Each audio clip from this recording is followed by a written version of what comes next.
Podem tomar os vossos assentos. Irmãos, quando foi nos feito o convite, essa palavra ardeu no nosso coração. Falar do profeta Oséias não é uma tarefa muito fácil. Quando você começa a estudar o livro de Oséias, você começa a perceber que você encontra um Deus muito zangado com o povo.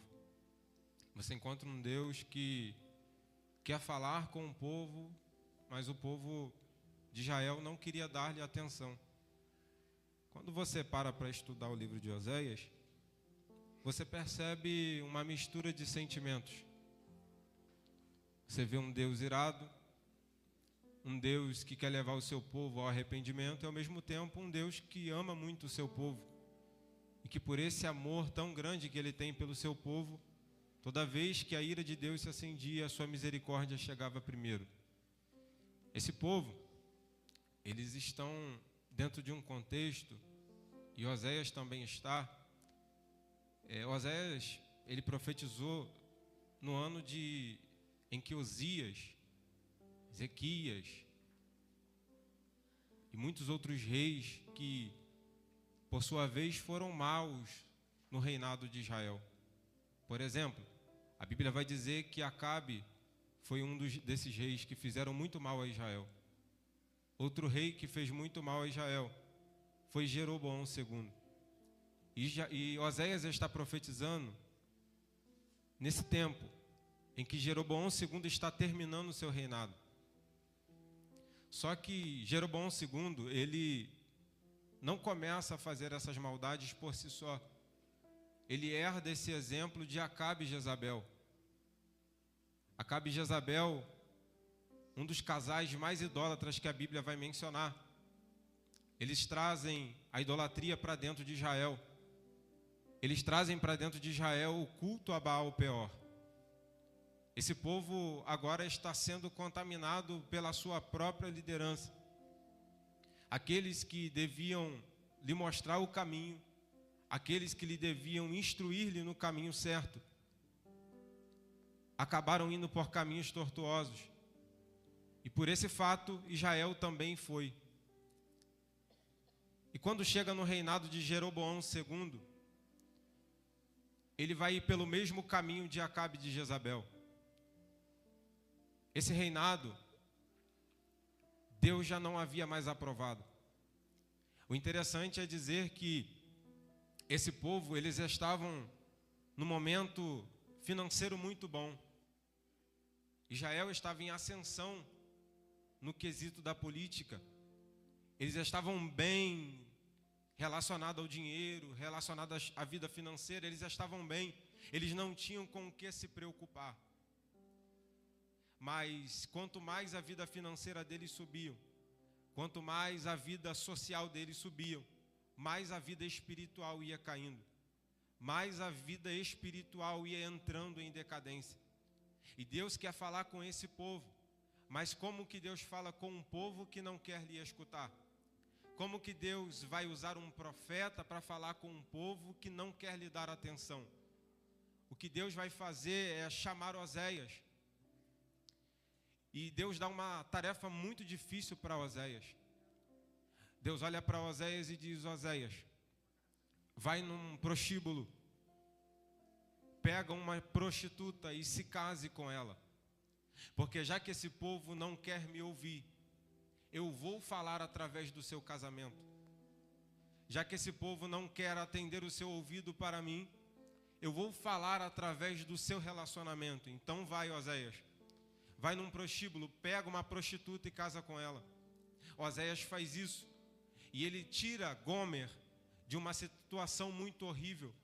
Ele tira Gomer de uma situação deplorável, de vergonha. E leva ela para a sua casa. Oséias dá uma vida para Gomer que ninguém poderia dar. Oséias dá uma vida para Gomer que ninguém poderia lhe oferecer. Aliás, qual é o homem que, tendo uma vida boa perante a sociedade, vai entrar num prostíbulo e se casar com uma prostituta? Ninguém em sã consciência faria isto. Mas Oséias está debaixo de uma ordem divina e praticamente ele é obrigado a cumprir. senão ele entrava em desobediência para com Deus. Oséias faz essa situação muito difícil.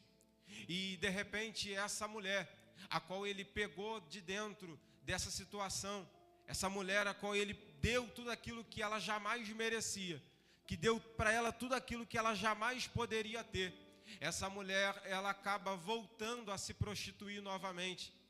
E a palavra do Senhor diz que a voz do Senhor olha para Oséias e diz: Oséias, você ama essa mulher? E ele vai dizer: eu amo. Então Deus olha para Oséias e diz: Oséias, já que você ama Gomer, vai atrás e paga por ela. E a Bíblia vai dizer que Oséias paga por ela 15 peças de prata. Oséias paga por essa mulher 1,5 homem de cevada. E ele compra ela para ele novamente e leva para a sua casa. Mas Gabriel, um culto de missão, um culto a qual no domingo, o que você está querendo dizer para nós? Eu estou querendo dizer que essa mulher chamada Gomer representa a nossa vida. Gabriel, você está dizendo que eu sou um prostituto ou que eu sou uma prostituta? Jamais. Porque quando Deus fala da prostituição ali de Gomer, Ele não está falando, se referindo a uma prostituição do corpo. Ele está se referindo de uma prostituição espiritual. Então Ele estava dizendo, Gomer, ela tem facilidade de ir atrás de outros deuses. Gomer que se representa a nós como servos do Senhor, nós como igrejas de Cristo, nós temos facilidade e pendência de pecar, nós temos facilidade de ir em encontro do erro, nós temos facilidade de ir contra aquilo que Deus disse que não era para fazer. Então essa mulher vai representar a igreja, essa mulher vai representar a minha vida e a sua vida. Só que Oséias vai representar Jesus. Oséias vai representar Jesus por quê, Gabriel? Porque a palavra Oséias, irmãos, significa salvação. E a palavra Oséias é a mesma palavra de Jesus. Por exemplo, Oséias significa em hebraico Yehoshua, que nós sabemos que é o mesmo nome dado para Jesus no Novo Testamento. Então esse homem vai representar a Cristo. Esse homem vai representar o amor de Cristo para com a igreja. Esse homem, esse profeta chamado Oséias, vai representar o seu amor divino, esse amor de Deus tão grande pela sua igreja que é pecadora. E todas as vezes que nós olhamos para esse texto, nos dá um pouco de confusão. Porque é que um Deus santo, porque é que um Deus soberano, porque é que um Deus eterno vai permitir que um homem de Deus, um profeta chamado e escolhido por Deus, vai se casar com essa mulher? Como eu falei, esse povo não queria mais ouvir Deus. Esse povo já estava afundado na idolatria. Esse povo já estava afundado numa imoralidade sexual muito grande. Esse povo já não estava mais com os ouvidos atentos para a voz de Deus. E já que esse povo não quer mais ouvir Deus falar, já que esse povo não quer ouvir mais a voz de Deus, Deus vai usar o casamento de Oséias para representar a vida do povo com um relacionamento com Deus. Gabriel, como assim? A Bíblia vai dizer que assim que Oséias se casa com Gomer, eles vão gerar um filho. E a Bíblia vai dizer que Deus manda que Oséias ponha o nome desse filho de Gisrael, que significa o Deus que semeia ou o Deus que espalha. Quando esse filho nasce, era uma profecia dizendo que Deus ia espalhar o reino do norte. Deus ia semear ali a sua ira perante o reino do norte. Porque aqui Oséias estava profetizando para o reino do norte. O reino do norte estava tão profundidade nessa idolatria, que eles já estavam passando seus filhos a Moloque. Eles já estavam ali oferecendo o culto a Baal Peor. A história vai dizer que a vergonha já havia se passado. E esse culto envolvendo imoralidades sexuais já se estava fazendo até mesmo em praça pública, debaixo das árvores da montanha, e eles se prostituíam, zombavam de Deus e se esqueceram totalmente de Deus. Então a Bíblia vai dizer que vai nascer desse casamento mais um filho, e o nome desse filho é Loruama, que significa desfavorecido. Desfavorecido por quê, Gabriel? É porque Deus estava dizendo para o povo: já que vocês não querem mais a minha voz, já que vocês não querem mais a minha presença, eu não vou mais estender a minha mão para vocês, e a minha graça não chega mais até vocês. Só que o povo não vai ouvir, o povo não vai atender a voz de Deus, e aproximadamente 1 ano depois, essa mulher vai ter mais um filho, e o nome desse filho que ela vai ter é Lo-Ami, que significa: não és mais o meu povo. Deus falou: se vocês não se arrepender, eu vou espalhar vocês por essa terra. Se vocês não se arrepender, eu não vou derramar mais a minha graça sobre vocês. Se vocês não se arrepender, vocês não serão mais o meu povo. Só que o povo mesmo assim não deu ouvido, o povo mesmo assim não quis ouvir a voz de Deus, e não quis atender aquilo que Deus estava falando por intermédio do profeta Oséias. Gabriel, o que vai acontecer dentro dessa situação? A Bíblia vai dizer, irmãos, que Deus vai olhar para esse povo e vai dizer: mesmo assim, vocês não sendo mais meu povo, mas agora vocês não são, agora vocês estão em pecado, agora vocês estão na prática da iniquidade. Cá para nós, pecado é um grau, iniquidade é um grau elevadíssimo. Ou seja, Israel não está mais no pecado, Israel já está na prática da iniquidade. Eles estavam totalmente afundados no pecado, eles estavam totalmente afundados na imoralidade, e Deus estava dizendo para eles: por mais que vocês pecaram, por mais que vocês erraram, por mais que vocês fizeram tudo aquilo que eu não disse que era para fazer, a minha mão não está encolhida para que possa salvar, e o meu ouvido não está gravado para que não possa ouvir as vossas orações. E a Bíblia vai dizer nesse último versículo do capítulo 1 que Deus vai liberar uma profecia pela boca do profeta Oséias, dizendo: lá na frente vocês não me chamarão mais de meu povo, mas chamarão de meus filhos, porque o projeto que Deus estava fazendo era um projeto magnífico. O que Deus estava fazendo era que o povo estava pensando no agora, o povo estava pensando no momento, o povo estava pensando na situação que estava acontecendo no presente, mas Deus já estava olhando lá para a cruz e estava dizendo: por mais que vocês são pecadores, o meu filho vai morrer na cruz do Calvário para salvar vocês.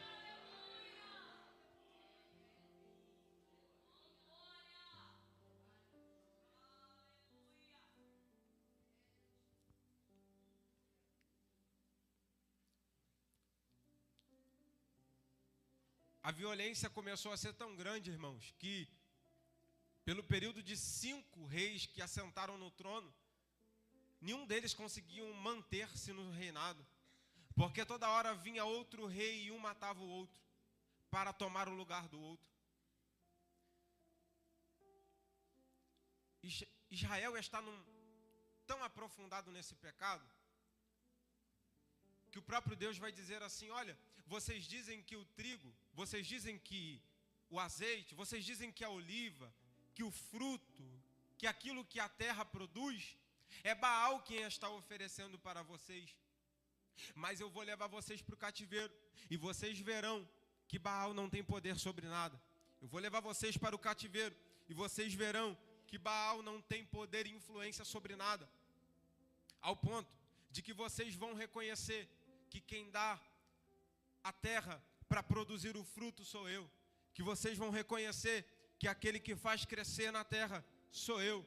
Que vocês vão reconhecer que aquele que faz com que a videira dê o seu fruto sou eu. Que aquele que faz com que a terra produza para que vocês comam sou eu. A lã da roupa que vocês vestem, quem faz crescer na ovelha sou eu.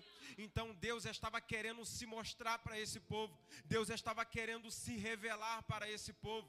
Deus estava querendo se mostrar para esse povo de uma maneira que eles iriam entender que Deus não era só um Deus de momento, que Deus não era só um Deus de presente, mas Deus era um Deus que tinha feito uma aliança com eles. Gabriel, que aliança é essa? Aliás, o livro de Oséias vai decorrer através dessa palavra-chave chamada aliança, porque essa aliança que Deus tinha feito com o povo era uma aliança que não poderia se quebrar. A aliança que Deus havia feito com o povo era uma aliança que não podia haver ruptura. Porque, Gabriel, essa aliança, ela começou, não foi agora. Essa aliança começou desde o princípio, quando Deus estabelece a aliança adâmica e fala com Adão: Adão, toda tarde eu vou descer para falar contigo. Quando Deus estabelece a aliança noética e fala para Noé: Noé, eis que agora eu estenderei o meu arco celeste sobre o céu, e há de ser que todas as vezes que esse arco estiver sobre o céu, significará que eu nunca mais destruirei a face da terra com água.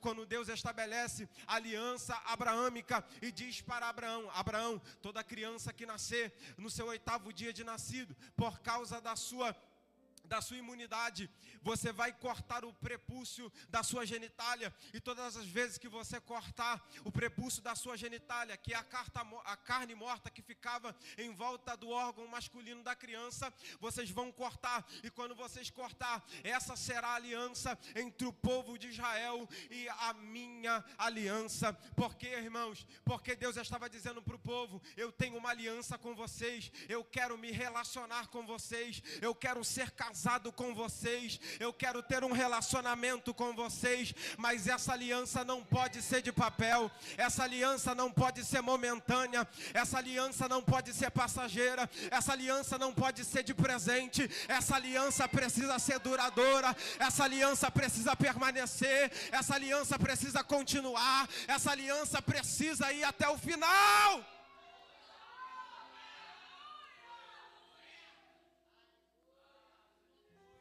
Quando o povo está no deserto, a Bíblia vai dizer que Deus permitiu que o povo não circuncidasse a ninguém por causa das lutas, muitas lutas que haveriam no deserto, e por causa de Deus permitir que eles não circuncidassem a ninguém, a Bíblia vai dizer que eles começaram a se misturar, e a murmuração começou no meio do povo. O povo começou a se misturar com quem não era para misturar, o povo começou a se prostituir com quem não era para se prostituir, e Deus falou assim para Josué: Josué, se prepara, porque eis que agora eu vou fazer algo diferente.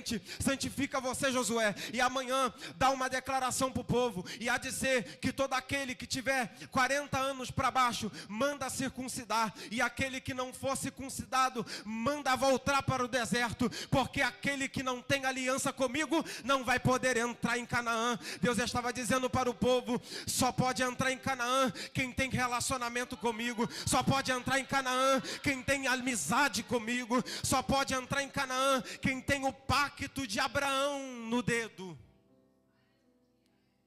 E Gabriel, o que isso tem a ver com Oséias? Porque essa aliança que Deus havia feito com Abraão, ele não poderia quebrar. Se Deus mata o povo, se Deus não faz nada para restituir o povo, Deus estava quebrando a sua própria palavra, porque ele tinha prometido a Abraão: eis que eu vou fazer de ti uma grande nação, eis que será como as estrelas do céu e as areias da terra. Então Deus não podia quebrar a sua palavra, e muito menos desfazê-la. Então Deus precisava cumprir essa palavra, e essa aliança que ele tinha estabelecido com Abraão. Então, o que Deus faz? Deus permite que o povo continue pecando? Não. Deus permite que o povo continue errando? Não. Mas Deus vai ao encontro deles e requer deles uma aliança.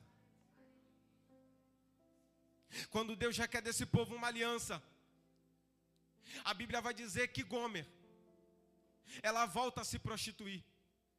Ela vai mais uma vez aos seus deuses.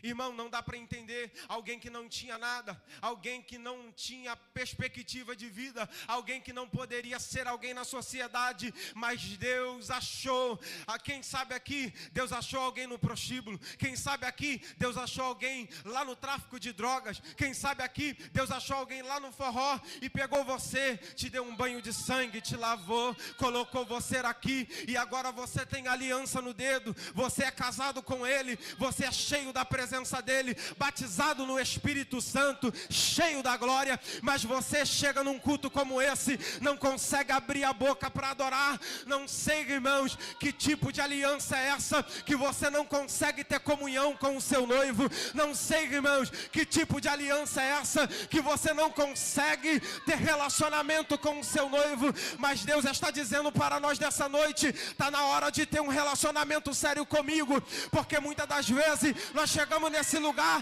e não conseguimos adorar, porque muitas das vezes nós chegamos nesse lugar e não conseguimos render adoração, porque nós passamos a semana toda com o nosso amante. Gabriel, quem é o nosso amante? O nosso amante é a nossa própria carne. Nós todas as vezes que damos ocasião à nossa carne, o nosso espírito começa a ficar fraco e nós perdemos a nossa aliança. Mas quem entende que o relacionamento com Deus é sério, é santo, é sagrado, já vem para o culto entendendo. Meu Deus do céu.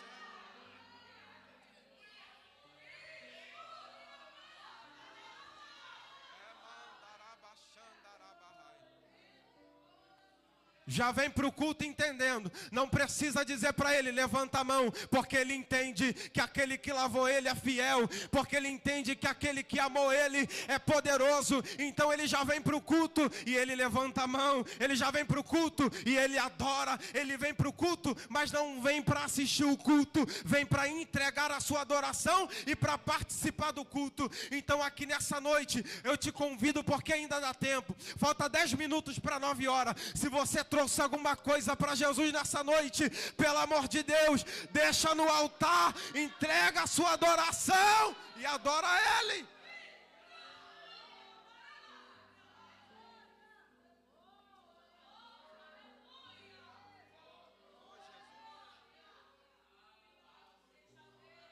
É mandarabachandarabahaiafás. Aleluia, Jesus.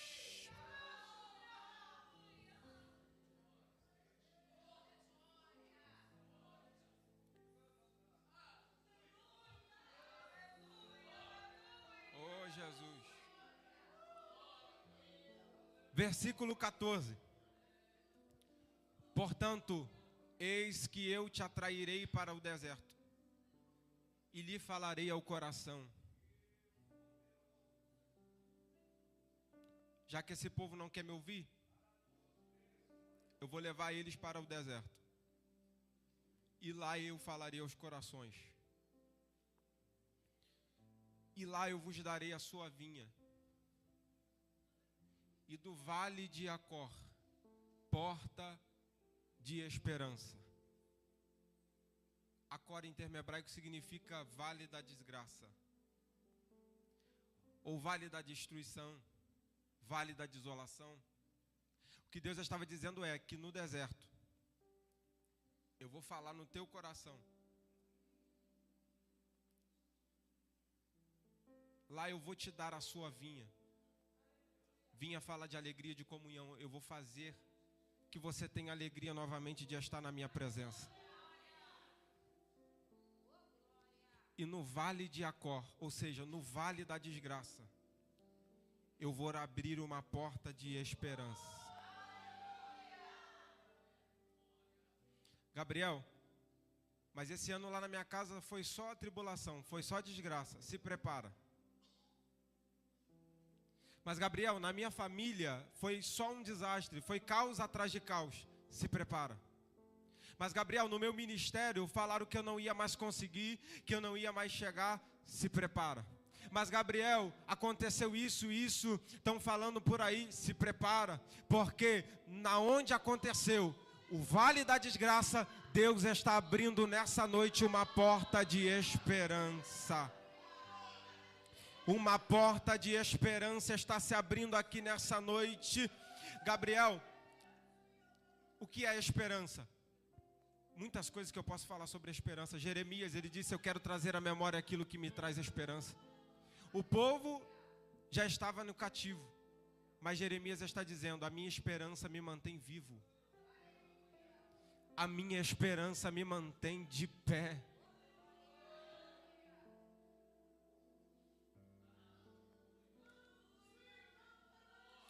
Aí que Paulo vai dizer: mas Gabriel, tá, você está falando de Israel, mas e a igreja? Qual é a esperança da igreja? Aí Paulo vai dizer assim: irmãos, não quero que seja ignorante contra aqueles que já dormem, aqueles que esperam no Senhor, como que se não fosse acontecer nada, como que os que não têm esperança. Por quê? Porque a esperança da igreja é que daqui um pouquinho de tempo, aquele que há de vir virá e não tardará. Os mortos em Cristo ressuscitarão primeiro e a igreja será tirada da terra.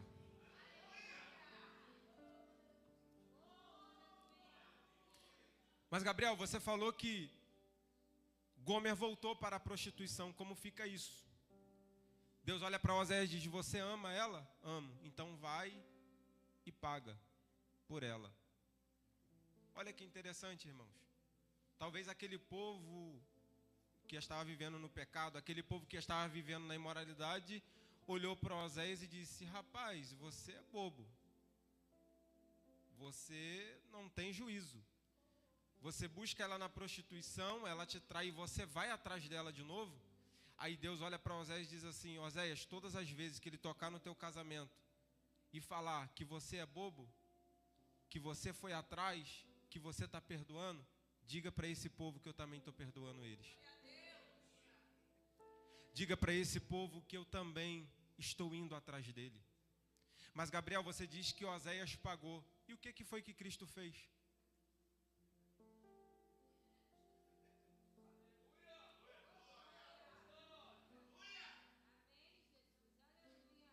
Ele pagou pela prostituta? Pagou. Mas lembrando que prostituição aqui, lembra-se que é prostituição espiritual. Se ele pagou por ela, foi a mesma coisa que Cristo fez pela igreja. Porque ela se tornou uma escrava. Por isso que ele tinha que pagar. Porque o pecado, quando não mata, ele escraviza. Mas Jesus já estava dizendo assim: assim como ele foi atrás de Gomer, pagou por ela, tirou o pecado dela e trouxe ela novamente, eu estou indo atrás de você, te perdoo, tiro os seus pecados e trago você para a minha presença novamente.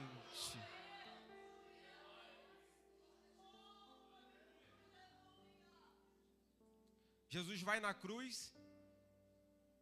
Segundo a medicina, o corpo humano tem 5 litros de sangue. E a Bíblia diz que Jesus entregou tudo na cruz.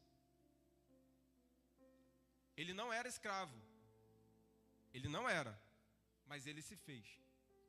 Gabriel, por que ele se fez? Porque Satanás, quando a gente erra, Satanás, quando a gente peca, Satanás, ele requer que a justiça seja feita. Porque ele sabe que Deus não pode ir contra a sua própria justiça. Porque ele sabe que Deus não pode ir contra si mesmo. Já que a justiça tem que ser feita, alguém tem que morrer. Quem tem que morrer? O pecador. Porque a Bíblia diz que o salário do pecado é a morte. Mas a Bíblia também vai dizer que o dom gratuito de Deus é a vida.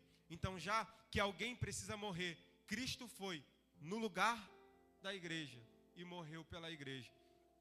Mas Gabriel, tá bom, Cristo morreu pela igreja, Cristo se entregou pela igreja, mas você disse que o nosso amante é eu mesmo.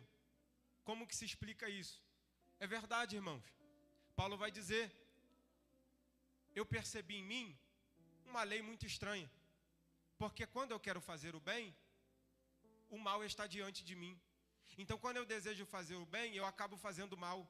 Mas quando eu não quero fazer o mal, eu acabo fazendo o mal. Paulo, ele começa a se indagar e dizer: pobre homem miserável que sou, quem me libertará do corpo dessa morte?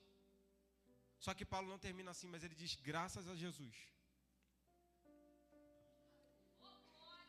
que nos dá a vitória por intermédio do seu Filho amado. Aí ele continua escrevendo, e escreve o capítulo 8, versículo 1 de Romanos, e diz: portanto significa que ele está continuando o pensamento do capítulo 7, e ele diz assim: portanto, agora, nenhuma condenação há para aqueles que estão em Cristo Jesus, que não andam segundo a carne, mas andam segundo o Espírito. Satanás é especialista. Porque você sabia que o nosso maior inimigo não é Satanás? Você sabia que o nosso maior inimigo não é o diabo? O nosso inimigo, o maior inimigo, somos nós mesmos. Porque Satanás só utiliza da nossa vontade e ele coloca aquilo que a gente gosta, coloca aquilo que a gente deseja, para que nós mesmos caiamos no nosso próprio pecado. Só que o Satanás, irmãos, ele é terrível, ele se prepara, ele se arma, ele se estende de muitas maneiras, ele trabalha, irmão, articulosamente para tentar nos parar. Ele sabe, irmãos, o que nós gostamos, ele sabe daquilo que nós desejamos. Portanto, irmãos, quando nós nos deparamos num momento muito difícil, que nós erramos porque somos pecadores mesmo, somos falhos mesmo, e um momento da nossa vida nós vamos errar, nós vamos falhar, algum momento da nossa vida nós vamos tropeçar, e com certeza, Satanás, sabendo que a justiça de Deus, ela não pode ser falha, ele se apresenta diante de Deus para tentar ferir a gente como tentou com Pedro. Ele chega a pedir para Jesus, dizendo assim, Jesus olha para Pedro e diz: Pedro, Satanás pediu a tua vida para mim, para cirandar ela como trigo, até você virar pó. Sabe como que ciranda trigo?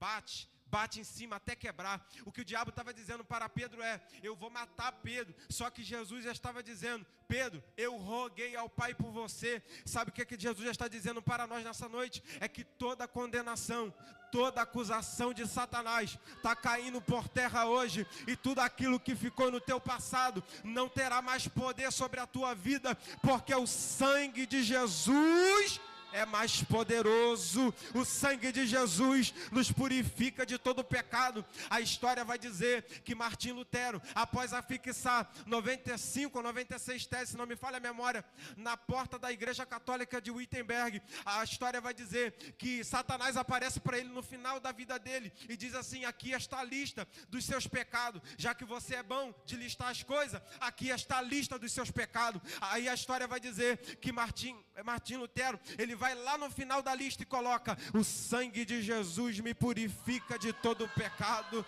Aleluia. Não importa o que estão te acusando, não importa, ouvinte da palavra de Deus, se você adentrou aqui nessa porta nessa noite, você está dizendo: não dá para aceitar Jesus, porque eu já errei muito, não dá para aceitar Jesus, porque aonde eu estou agora não dá para voltar mais. Jesus está dizendo para você que Ele te lava, Ele te limpa, Ele te leva para o céu, Ele te purifica e escreve o teu nome no livro da vida.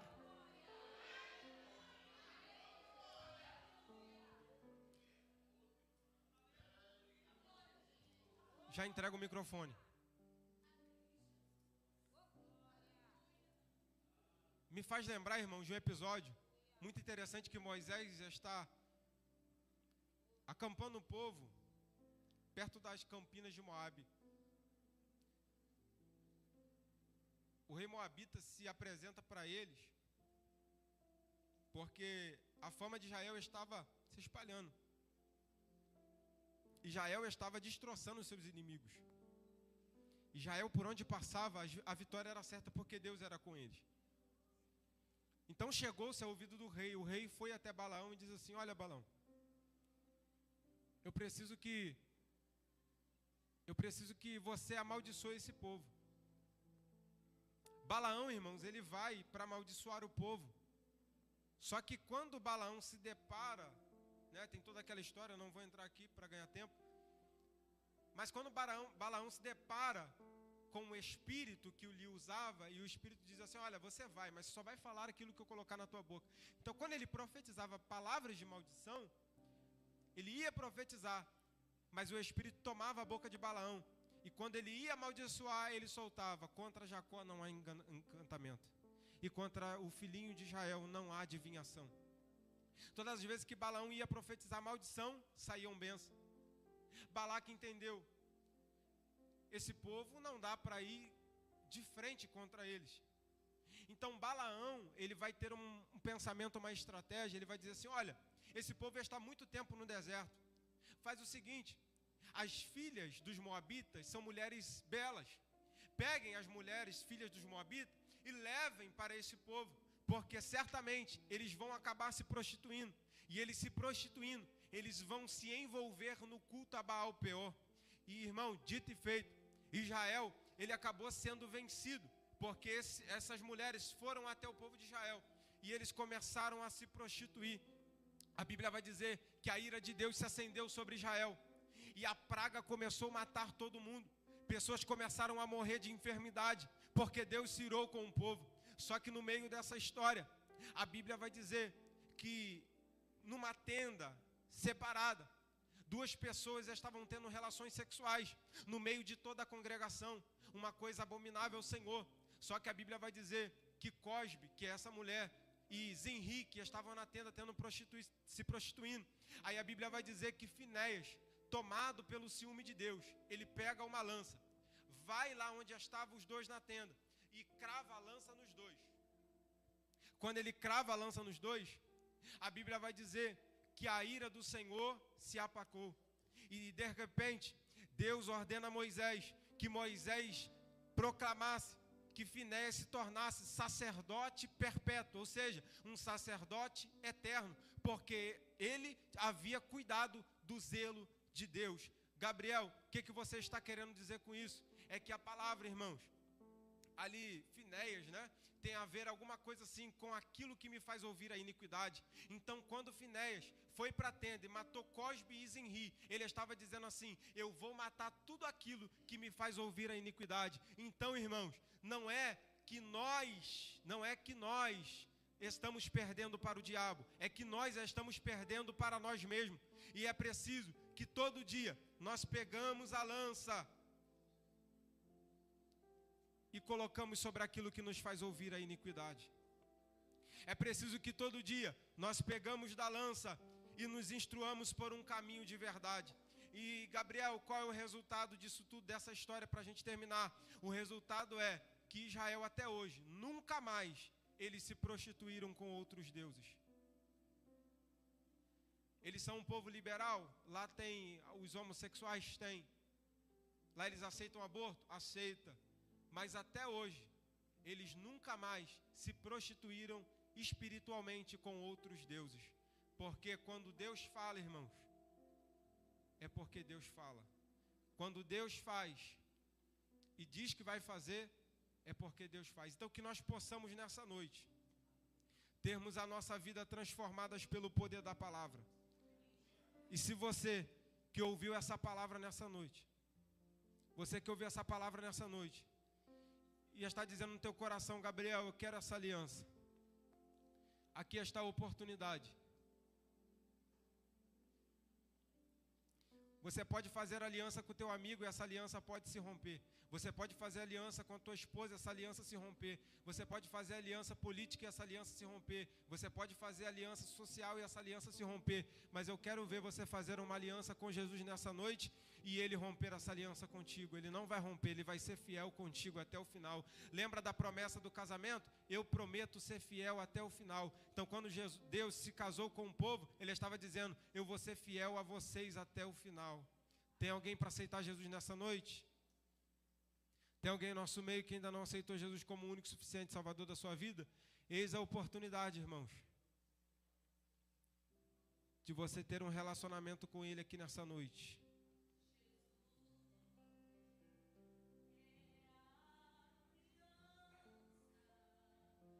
Tem uma aliança nova para a tua vida. Vestes novas, irmãos.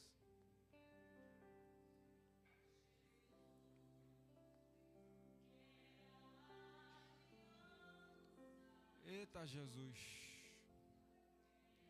Jesus me disse que quer renovar a aliança com crente aqui nessa noite. Crente que não fala línguas estranhas há muito tempo. Crente que não sente mais a presença de Jesus. Jesus está dizendo para você: a noite de reconciliação. É a noite de você voltar a sentir a presença.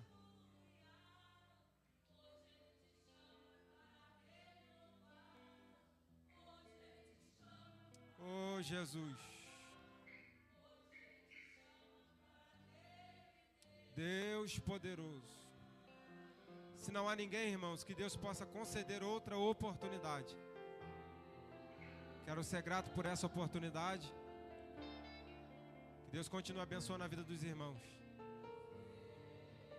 Tá bom, amém?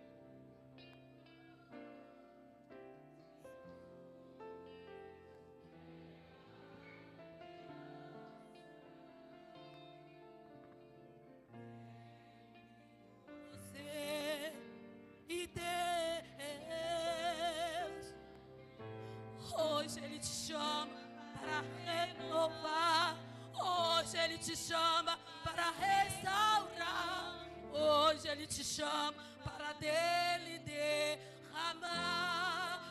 Aleluia. Hoje Ele te chama para renovar. Hoje Ele te chama para restaurar. Hoje Ele te chama para dele derramar. Mais uma vez.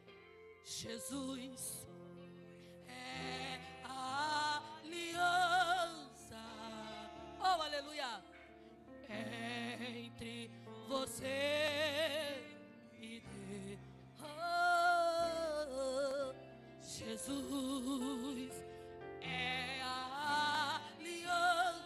Ele é a aliança entre você e Deus. Hoje Ele te chama para renovar. Hoje Ele te chama para restaurar. Hoje Ele te chama para dele derramar. Aleluia. Hoje Ele te chama para renovar. Hoje Ele te chama para restaurar. Hoje Ele te chama para dele